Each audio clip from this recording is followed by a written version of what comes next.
Vamos agora então fazer uma introdução ao sistema nervoso autônomo, cuja literatura mais antiga chama de sistema nervoso visceral ou ainda sistema nervoso vegetativo. Bom, etimologicamente, a palavra autônomo deriva do grego autos, aquilo que é próprio, e nomos, significa regra ou lei, isto é, a própria lei. Desse modo, então, o sistema nervoso autônomo é aquele que governa a si próprio. Bom, de um ponto de vista anatômico, o sistema nervoso é subdividido em sistema nervoso central, constituído pelo encéfalo e pela medula espinal, e em sistema nervoso periférico, constituído pelos nervos espinais e pelos gânglios. Funcionalmente, o sistema nervoso periférico pode ser subdividido em sistema nervoso somático e em sistema nervoso autônomo. E, obviamente, cada um desses sistemas com as suas respectivas aferências e eferências. Desse modo, o sistema nervoso somático é formado pelas aferências sensoriais periféricas e pelas eferências motoras dos músculos esqueléticos, contribuindo assim para o movimento, para o tônus e para a postura. No sistema nervoso autônomo, as aferências se dão pelos neurônios sensoriais autônomos, que em muitos casos são chamados de interoceptores, como por exemplo os barorreceptores, os osmorreceptores, os quimiorreceptores, e geralmente essas aferências não são conscientemente percebidas. Já os neurônios eferentes, ou neurônios motores autônomos, regulam as atividades viscerais, aumentando ou diminuindo a excitabilidade dos órgãos efetores, como por exemplo da musculatura cardíaca, da musculatura lisa e das glândulas. Desse modo, então, a maioria das respostas autônomas não podem ser nem aumentadas, nem suprimidas conscientemente.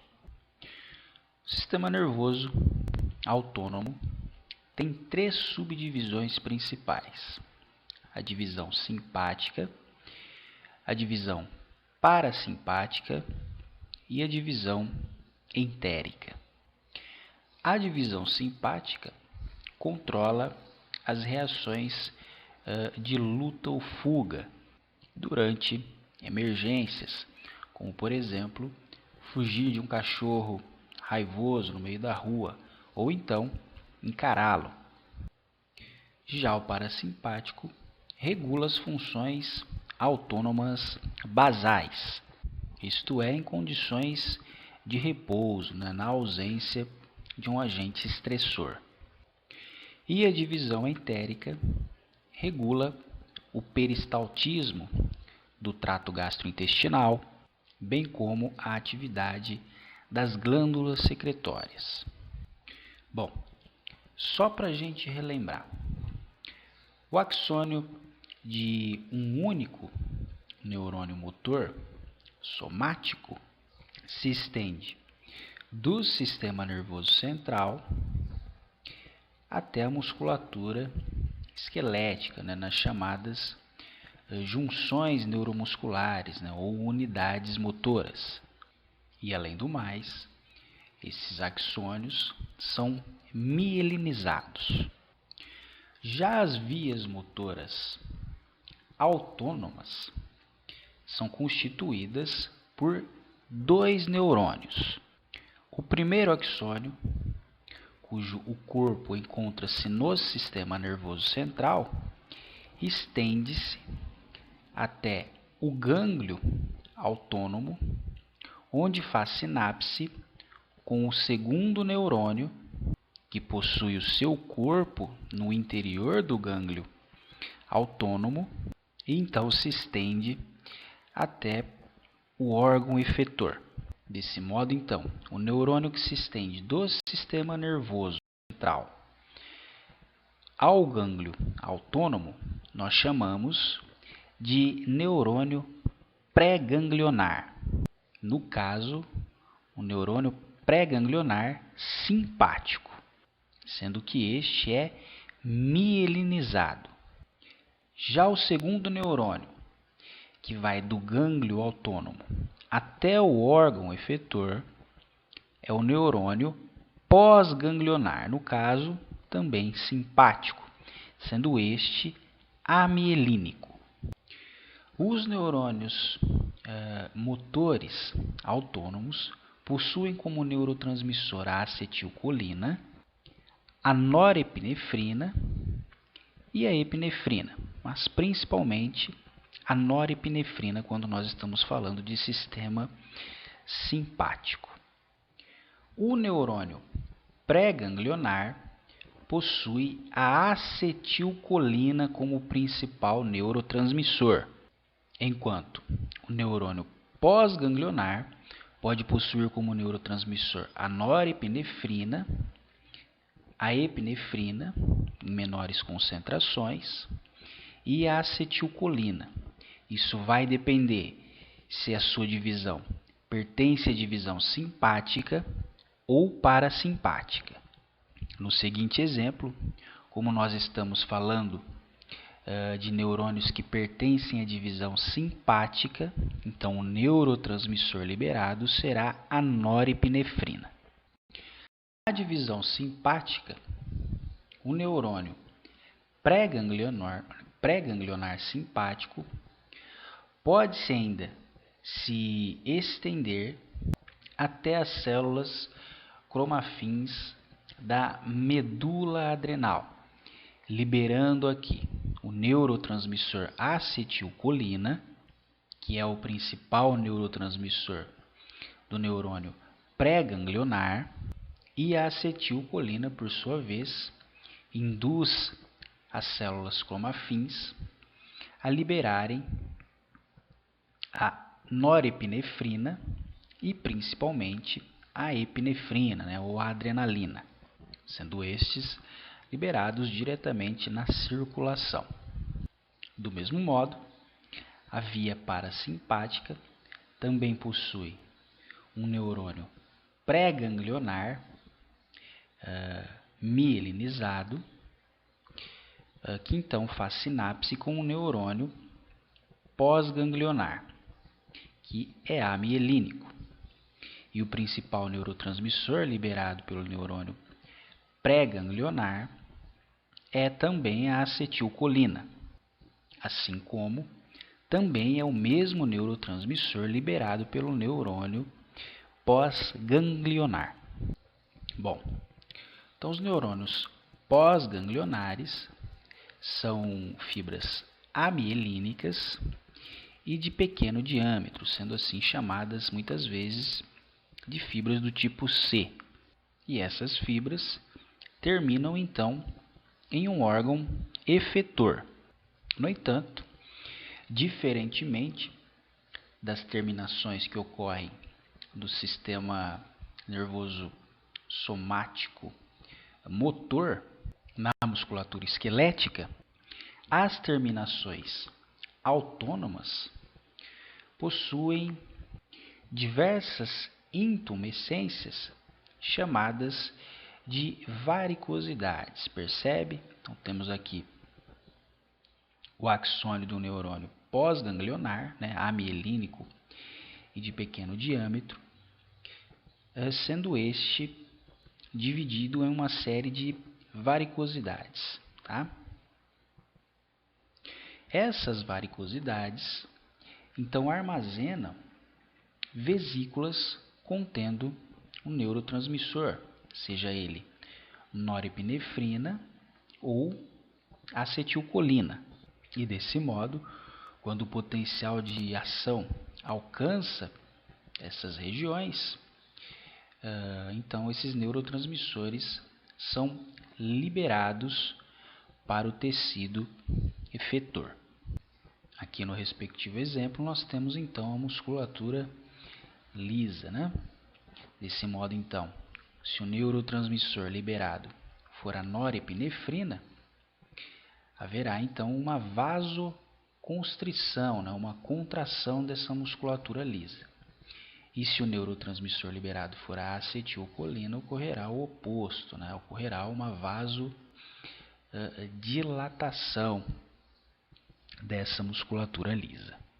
Bom, os neurônios pré-ganglionares localizados no tórax, no abdômen e na pelve formam redes chamadas de plexos autônomos, né? Plexo é uma palavra que vem do latim e significa traçado, ou melhor, trançado, né? Desse modo, então, plexo é um trançado de neurônios. E se você observar, muitos desses plexos situam-se próximos às artérias principais. No tórax, os principais plexos são os plexos cardíaco e pulmonar, né? Cardíaco porque inerva a musculatura cardíaca e pulmonar porque inerva a árvore bronquíaca.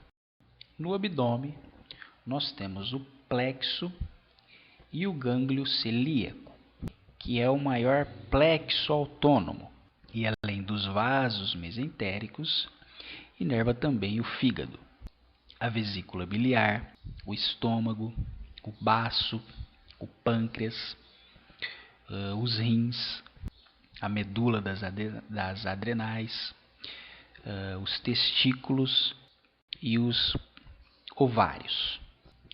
Os plexos e gânglios mesentéricos superiores inervam o intestino delgado e grosso, e o plexo e gânglios mesentéricos inferiores inervam apenas o intestino grosso. Já o plexo hipogástrico inerva o cólon, o útero e a porção superior da bexiga e também da vagina. E os plexos e gânglios renais suprem as artérias renais, bem como os ureteres. Bom, os neurônios pré-ganglionares simpáticos possuem os seus corpos celulares nos cornos laterais da substância cinzenta da medula espinal, isto é, nos 12 segmentos da parte torácica da medula espinal e também nos 2 primeiros segmentos da parte lombar da medula espinal. Desse modo, os neurônios pré-ganglionares simpáticos são também conhecidos como efetores tóraco-lombar ou efluxo tóraco-lombar. Então, olha só, os axônios pré-ganglionares deixam a medula espinal conjuntamente com os axônios motores somáticos, o que se dá pelas raízes ventrais da medula espinal, né? Ou pelos filamentos radiculares anteriores, né? Que por sua vez irão formar o nervo espinal. No entanto, após saírem pelos forames intervertebrais, os axônios pré-ganglionares simpáticos entram por uma via curta, sendo esta via chamada de ramo comunicante branco, uma vez que os axônios aqui possuem mielina, né? E desse modo, então, os axônios se dirigem para o gânglio do tronco simpático. No gânglio, esses axônios podem fazer diversos tipos de sinapse. Como, por exemplo, eles podem fazer sinapse com um neurônio pós-ganglionar, que então se dirige a um órgão efetor, sendo que este também viaja por uma via curta, chamada aqui de ramo comunicante cinzento, uma vez que os axônios desse ramo são amielínicos. Outros axônios ascendem para gânglios do tronco simpático superiores e outros ainda descendem para gânglios também do tronco simpático inferiores, podendo assim também fazer sinapse com neurônios pós-ganglionares. E outros ainda podem cruzar o gânglio do tronco simpático sem fazer sinapse com nenhum neurônio, se dirigindo assim para os gânglios pré-vertebrais. Tá? Aqui sim fazendo sinapse daí com o neurônio pós-ganglionar. Tá? Numa próxima ilustração a gente pode observar o mesmo exemplo, onde nós podemos observar então as fibras simpáticas pré-ganglionares, saindo então pelos filamentos radiculares ventrais, formando assim o nervo espinal, mas ao invés de continuarem pelo nervo espinal, eles se dirigem para os gânglios do tronco simpático pelos ramos comunicantes branco, uma vez que possuem mielina, podendo assim fazer sinapse com neurônios pós-ganglionares, que então se dirigem para os órgãos efetores pelo ramo comunicante cinzento, uma vez que esses axônios não possuem bainha de mielina. Ou então, esses neurônios pré-ganglionares podem ascender para gânglios simpáticos superiores ou inferiores. Ou então podem não fazer sinapse com neurônio algum e se dirigirem para outros gânglios simpáticos denominados de gânglios paravertebrais ou pré-vertebrais, onde nesses gânglios há então neurônios pós-ganglionares que então irão fazer sinapse com os efetores. Bom, vamos a mais uma ilustração desse arranjo anatômico. Aqui a gente pode observar então o neurônio pré-ganglionar sendo representado pela coloração azul e o neurônio pós-ganglionar representado pela coloração verde. Então, na nossa ilustração aqui, a gente vai aumentar a resolução de uma sinapse entre o neurônio pré-ganglionar e o neurônio pós-ganglionar que ocorre no gânglio autônomo, certo? Então, perceba aqui que nós temos um neurônio pré-ganglionar em azul e neurônio pós-ganglionar em verde, certo? Então, o neurotransmissor principal do neurônio pré-ganglionar é a acetilcolina, independente se este pertencer à divisão simpática ou parasimpática.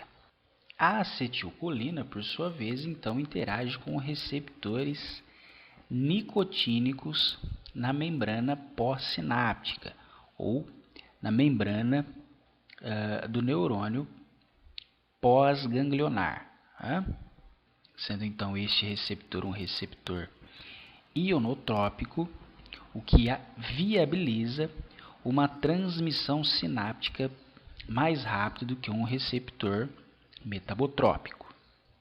Estudos experimentais têm demonstrado que a subunidade alfa-3 dos receptores nicotínicos é altamente expressa em gânglios simpáticos e parasimpáticos e provavelmente também participa da maioria dos subtipos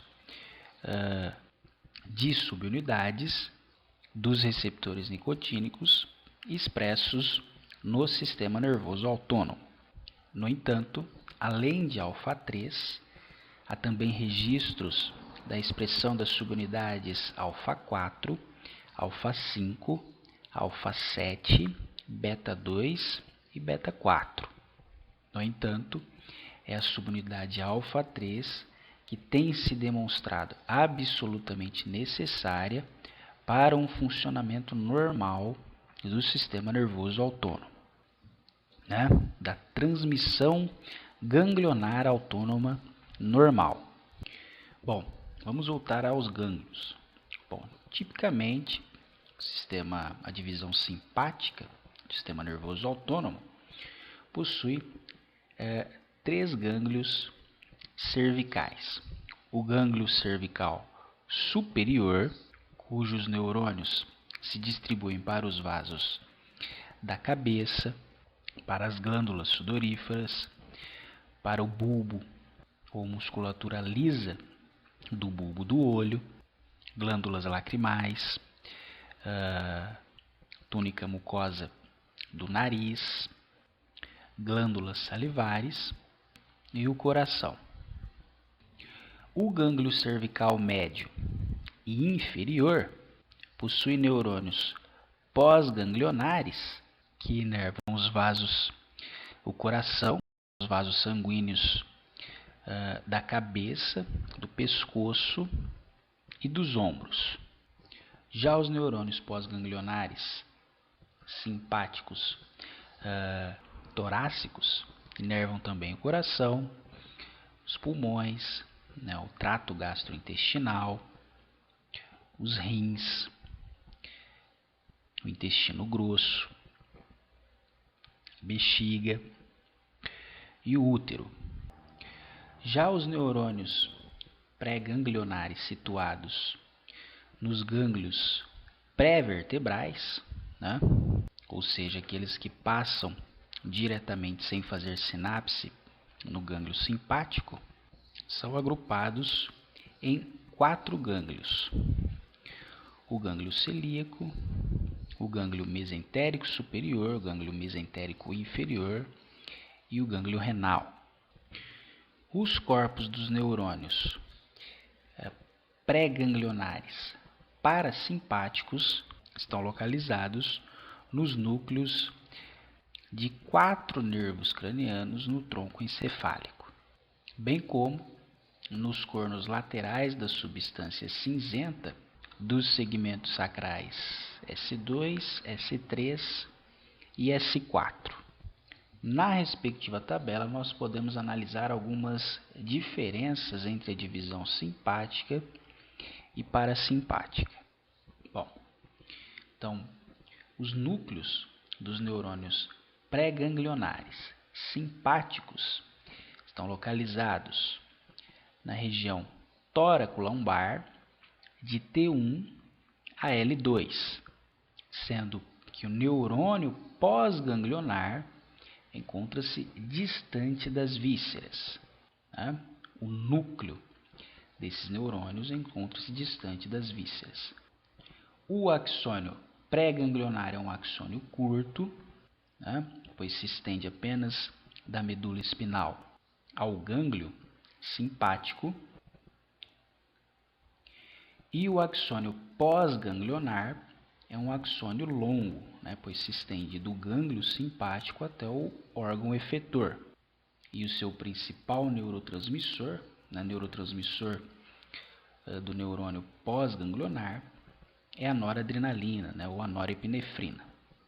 Já o núcleo do neurônio pré-ganglionar parasimpático situa-se nos 4 pares de nervos cranianos, no tronco encefálico e no corno lateral do segmento S4, S2 e S4. O neurônio pós-ganglionar encontra-se mais próximo das vísceras. O axônio pré-ganglionar é um axônio mais longo, enquanto o axônio pós-ganglionar é um axônio curto. Isto é, ele já encontra-se mais próximo das vísceras. E o seu principal neurotransmissor é a acetilcolina. Bom, a melhor forma de diferenciar essas duas divisões autônomas é de acordo com o tipo de situação em que elas estão predominantemente ativas. Desse modo, em condições de repouso, bem como de digestão, isto é, em condições de ausência de estresse, há um predomínio da atividade da divisão parasimpática. Já quando há um agente estressor, como por exemplo uma ameaça ao organismo, há então um predomínio da divisão simpática, que é a famosa resposta de luta ou fuga, né? Então, ou o indivíduo foge da situação ou ele vai para o confronto, né? O que é também chamado de emergência ou reação de emergência de Cannon, onde então há necessidade de uma reação, de uma resposta imediata do indivíduo a um agente estressor, né? Há, portanto, uma ruptura no equilíbrio. Obviamente que essa resposta de luta e fuga é um exemplo no qual a gangorra desloca-se para a direita, isto é, para um extremo, onde, portanto, há o predomínio de uma divisão ou de um sistema sobre o outro. Tá? Cotidianamente, essa gangorra se altera entre o predomínio de uma atividade em um momento e o predomínio da atividade de outro sistema em outro momento. Mas a gente vai discutir melhor isso nas próximas aulas. Tá? Por enquanto, se você quiser revisar o conteúdo, aqui estão as referências.